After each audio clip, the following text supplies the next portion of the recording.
Friends, welcome to my channel. இன்றைக்கி நம்ம சேனலில் என்ன பார்க்க போகிறோன்னா, சளி காய்ச்சல் இருமலுக்கெல்லாம் வெத்தலை ரசம் நல்லது, அதுதாங்க பார்க்க போகிறோம். அதுக்கு தேவையான பொருள்லாம் எடுத்து வச்சுருக்கேன்.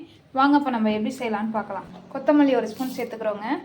வெங்காயம், பூண்டு, ஜீரகம், மிளகு இது எல்லாத்தையும் சேர்த்துக்கிறோம். இதை மிக்சியில் அரைச்சிக்கலாங்க. கொத்தமல்லி காம்பு, வெத்தலையை நுனியையும் காம்பையும் கிள்ளிட்டு 3 வெத்தலை இது மாதிரி போட்டுக்கலாங்க. இப்போது கடாயில் நம்ம நல்லெண்ணெய் தாங்க ஊற்றிக்கிறோம். எண்ணெய் காஞ்சதும் கடைக்குழம்பு சேர்த்துக்கிறோம். பொரிஞ்சதும் ஒரு வரமிளகாய் சேர்த்துக்கிறோம். அதோட கருவேப்பிலை கொஞ்சம் சேர்த்துக்கிறோம்.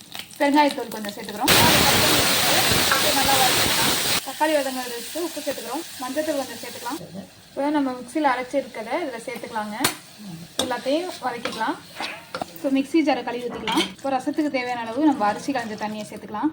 வச்சதுக்கப்புறம் நம்ம ஒரு சின்ன நெல்லிக்காய் அளவு புளி தண்ணி சேர்த்துக்கலாம். ரசம் நல்லா கொதிக்கட்டுங்க. இப்போ வெத்தலையும் கொத்தமல்லி தலையும் தூவி இறக்கிக்கலாம்.